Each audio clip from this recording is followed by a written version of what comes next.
So I'm back with my podcast trying to determine the best lighting, best place to sit. It's hard because I dwell in the vault, which is the bottom part of this humongous house that God has blessed us with. So I have to figure out, I lose the sun early in the day. So I have to figure out my lighting situation. I purchased like a, oh, that's cute. I purchased like a supplemental light for recording, but again, I'm rusty, so having to get back in the fold of buying all these things. um yeah, and also my bracelets. Did you just hear my bracelets? I have to be mindful of the jewelry that I have on that makes like the clink clink clink clink noise. But anyway, we are back with the Nobody Is Coming to Save Amber podcast, and I am so excited. I am so grateful and thankful that people have asked about me, inquired about it, all of those things. And I decided to bring it to YouTube because it's just much easier right now. And then once I get some things squared away, I'll probably put it back on Spotify. But a lot of people say they don't have Spotify, then they got Apple Music. It's a lot. So I'll figure out a way to get it the easiest for you guys. If you could drop a comment in the comment section and let me know like what you prefer, and then I'll just do it that way. I just like YouTube now because it's just like a lot of people spend a lot of time on YouTube. And it's just what I decided. So there was a lot of things that I decided I could talk about for this first podcast. A lot of things have happened in my life. But I decided that fucking dogs. Sorry. I decided that I was going to make this podcast be about my trip to Jamaica because shout prayers to Jamaica because they just had that hurricane. Yeah, I don't know if it was man-made or whatever, if God sent it. I don't know. But that visiting that country, like just the little things that we have here that we like are so dependent on now, like Uber and stuff like that, they don't have none of that shit. Like it's not even a thought. Like the guy was like so excited telling us how he went to Chick-fil-A. We was like, Chick-fil-A? We tired of Chick-fil-A. But they don't even have those things in just the stuff that the little that they do have. And then to get something devastated like that. Like I saw the resort that I stayed in when my whole family went there, the Hyatt, the Ziva, was all tore up like that. And that was a beautiful resort, like a beautiful resort. But this last time that I went to Jamaica, I've been several times. I went as a kid. I went a lot of times. But this last time I went, we stayed in the grill. And the grill, and I've only stayed in Montego Bay, Ocho Rios, and then you go to those airports, and your resorts are not too far from there. I think it was like a Chris Rock special, and he was saying how he was driving. He got to Jamaica or some of the islands. He said it was all beautiful. He got on the plane. Then he said he started driving through the country, seeing how it's not even funny, but that shit really is like, wait a minute. And then you end up at your resort that's like, and that's how it was like driving through the grill. It was like that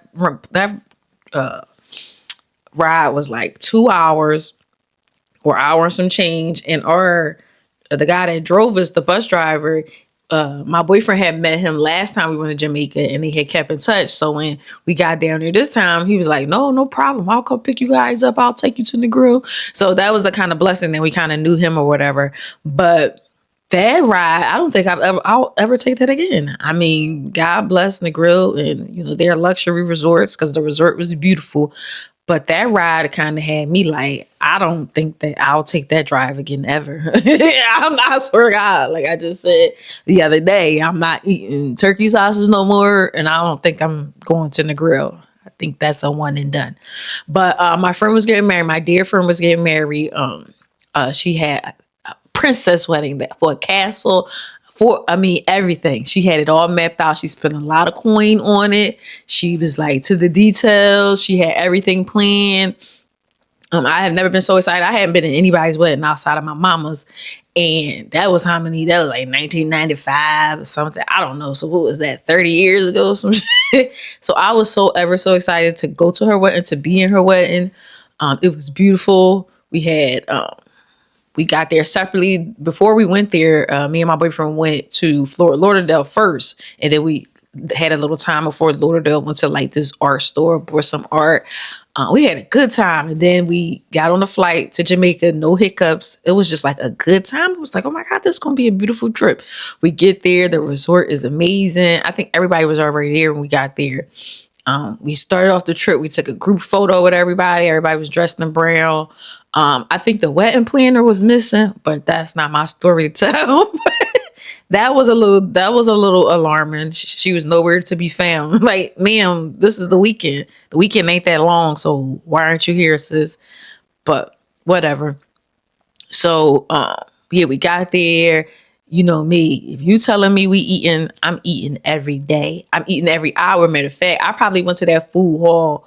Like one time they was laughing, like, girl, you ate 4 times a day. I really did. If it's a meal going on, I'm eating here. They had like all of the separate restaurants. They had like a hibachi restaurant. They had the club. We went to the club the first night, had a good old time. And the other thing about, traveling with people, like my friends, I've traveled with them. I've traveled with them a lot. Like we've been a lot of places, either road trips or, getting on planes and stuff. So I know them. Like not before that, my 40th birthday was before that. We went to Fort Lauderdale. So I've traveled with them. So I know them. I know how we get down. But to travel with people that you do not know is something completely different. And then like to be in the close space, with them, to like see them and then stuff like that. I don't do that. Like if I've never traveled with you, I'm just not going to automatically say, let me just go here with you. Cause things we like before we went to we had the bachelorette party in New Orleans, and it was just like you have to know who you're traveling with and be okay with the people that you're traveling with. And it was just like, okay. So then the next day we went to visit the castle. It was so beautiful. It was like overlooking the water. It was like something out of a movie, like a Tyler Perry Terry McMillan movie or something. It was beautiful.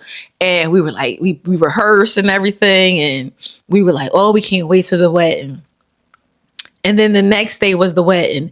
And we go to the castle. She had already had it mapped out that we were going to get to the castle. Everybody was going to get their makeup done there. She had a separate quarter for herself. And then we were over here and then the kids. And it was just beautiful. But what ended up happening was like a historical storm came through, and like she had a place where we was going to dine, and then she had a section for the dance floor, and then she had another part of the castle that we were going to have the ceremony in. The mother storm comes through and tears the whole castle up, tears it up like something they have never seen before, like destroys the dining room part. Tears up the dance floor. I mean, it was just horrible. It was horrible. And this was early in the day. So we're waiting for the storm to go by so we can like have the wedding or whatever. Cause it was supposed to be a daytime under the sun, beautiful wedding. The storm just kept continued. It was like something even the people in Jamaica was like, well, goddamn, it don't usually rain up here. Like they couldn't believe it. And finally, we was like, we not having a daytime wedding at this moment. We're going to have a nighttime wedding. And I'm like, boo, you going to be under the stars. You going to be banging. Her dress was everything. Everything. Like, I have never been so in awe of somebody's wedding dress in my life.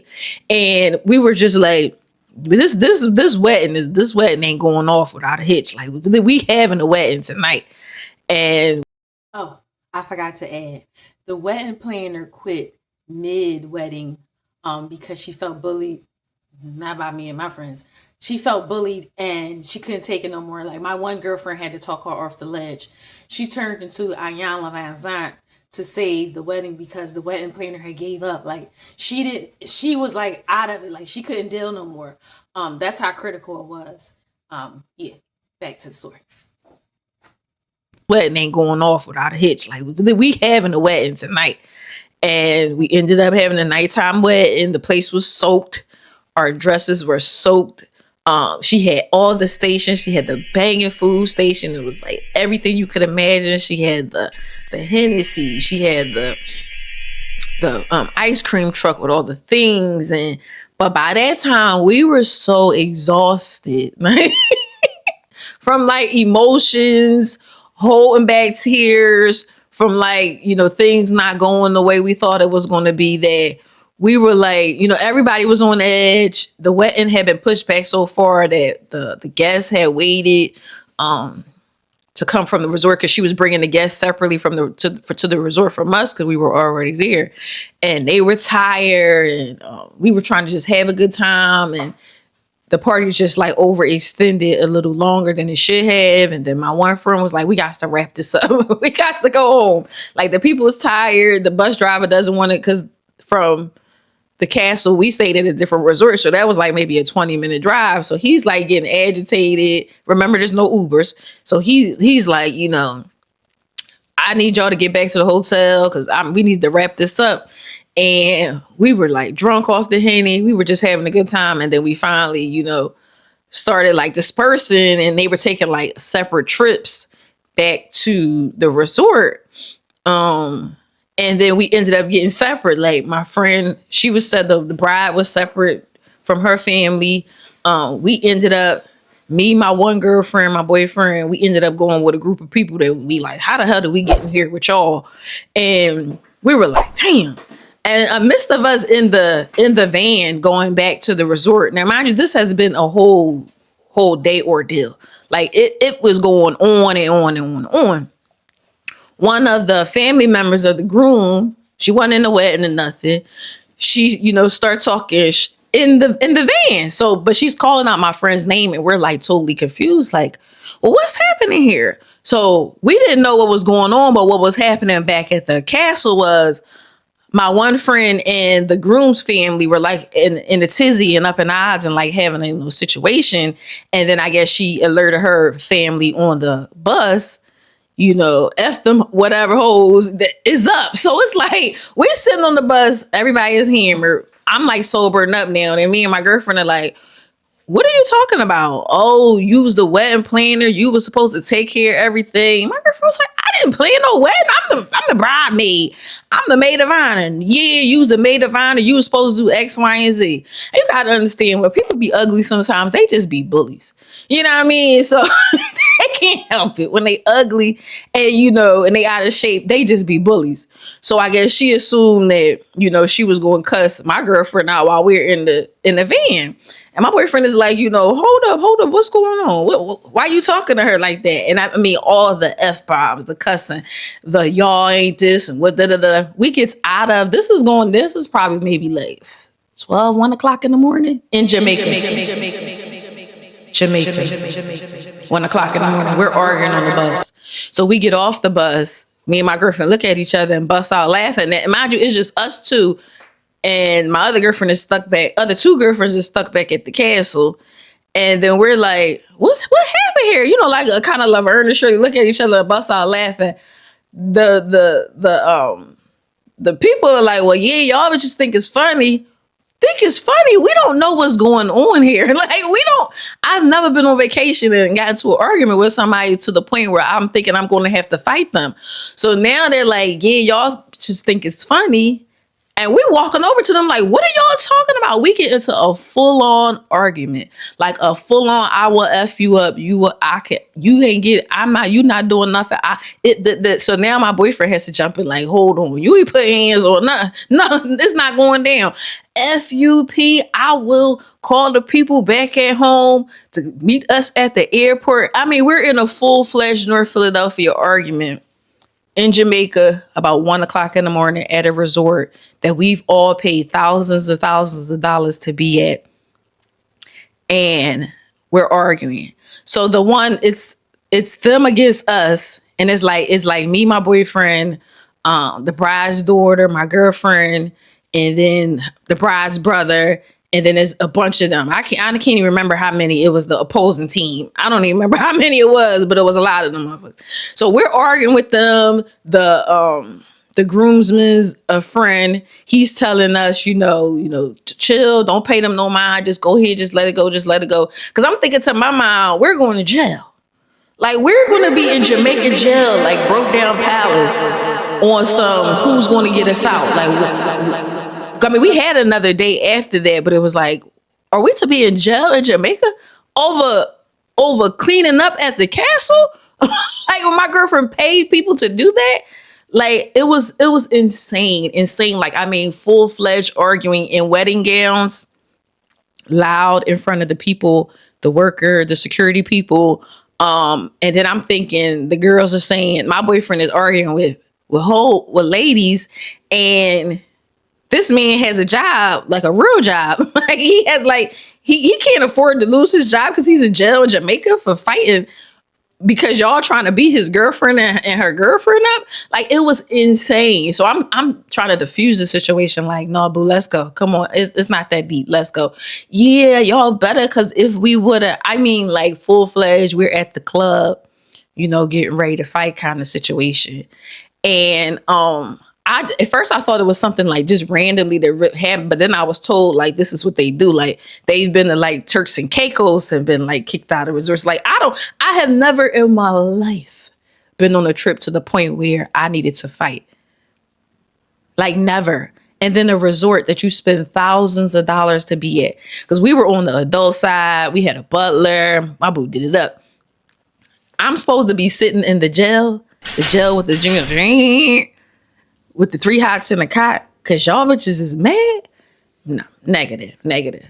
And I go back, walk my girlfriend back to her room. We talked about this at least for like 4 hours. I think we talked about this till the sun came up because we were so appalled and so offended. And they were more so out to get my girlfriend than it was me. I was like collateral damage, but I didn't understand why they were out to get her because she didn't even do nothing. So it was like the craziest thing that I had ever witnessed on a trip. And then the next day we had to go on a boat. We took a boat to Rick's Cafe. And everybody was so somber. I didn't want to go. And my friend was like, no, you can't do our friend like that. You gotta go. I mean, I ain't want to see them hoes ever again in life, and I still don't. I hope I never see them ever again, ever. And because you ruined our trip like that. It was no reason that happened. It was of no reason for any of that to happen. It was never that deep. We've seen you guys plenty of times, and you could have waited till you saw us again. It was never that deep to do that to my friend, to put a stain on her wedding like that.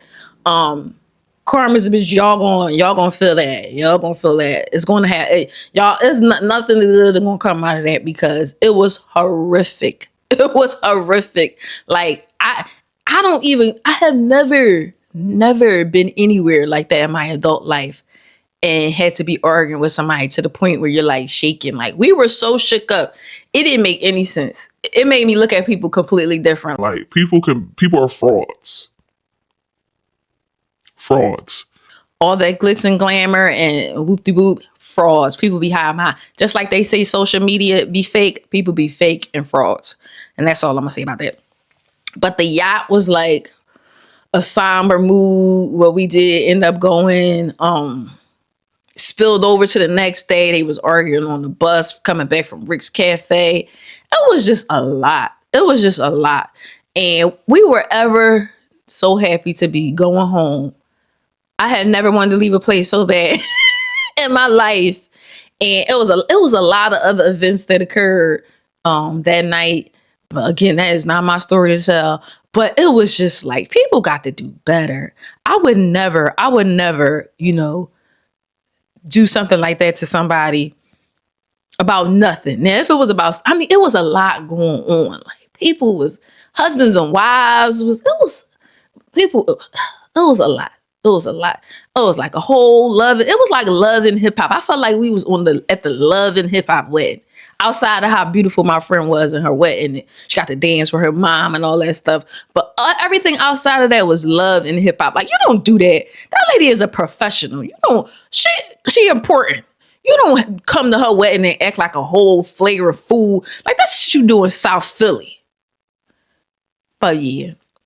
So the premise of this story was to pray for Jamaica because the devastation that's probably going to come after that is going to be, I'm sure this is their way to roll in there and try to take over Jamaica. But it was just to, I had to tell a story because I know I was supposed to tell it before. And my podcast is just not going to be about telling stories, but Jamaica, that came into my mind because of Jamaica. And I said, I'm going to tell this story that we went to Jamaica, 2023? It's 2025 now. So I've never got to tell it. And I've always wanted to. I mean, I've told like people when I came home about how I was, is everybody was like, we saw that way. It was beautiful. It was beautiful. It was the food was good. The music was good. She had like a DJ who like orchestrated everything. It really was a good time, but dumb. I'm telling you, you cannot go places with people that you do not know. Like I will never. That's just like when people meet people. I'm real cautious about people because I don't have time for it. But yeah, that was our trip to Jamaica. And it just made me more so mindful about like meeting new friends. It's so hard. Like even moving, because I moved to North Carolina, getting to know people. And I haven't had that problem because when I started working at Eddie V's, I met all of the people. I love all of my Eddie V's people.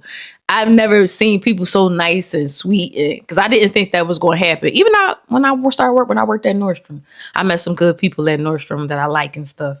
That I will forever be grateful of meeting them. But I just had to tell that story about Jamaica because it was on my heart to tell it. If this wasn't YouTube, I probably would have dropped more F-bombs. I probably would have cursed it, gave it all up. But we're going to keep it professional and tell the story how it happened that way. But yeah. So this podcast today is a little treat. I want the rest of them to be more formative and like goal oriented and self-empowerment, and let's work on ourselves. And like even yesterday was daylight savings. Getting dark at 5 o'clock is crazy. It's crazy. It's sad. Like, even though today helped me get up earlier because I'm like, oh, I'm getting up at 7, but it's really supposed to be. No, I'm getting up at 6, but it's really 7. How does it go? Fall back. I'm getting up at 7, but it's really 6. Whatever, however it goes, you know what I mean. And I was so proud of myself because for the last couple months, I had been on a evening shift. I was working from like 12 p.m. to 11 p.m. So getting up late was nothing. But I want to get back up in the what is it? The routine of getting up early. So we're going to do some things with this podcast, but I appreciate y'all for wanting me to come back here. I do. So again, this is a Nobody Is Coming to Save Amber podcast. When I realized I had to save myself first, my life changed. Things got better. Life got greater. It's been about 5 years since I've had like a job that's got on my nerves. So I am still, ever so grateful that God has kept me rolling. And we shall be back again next week with episode. See y'all. Okay, Amber.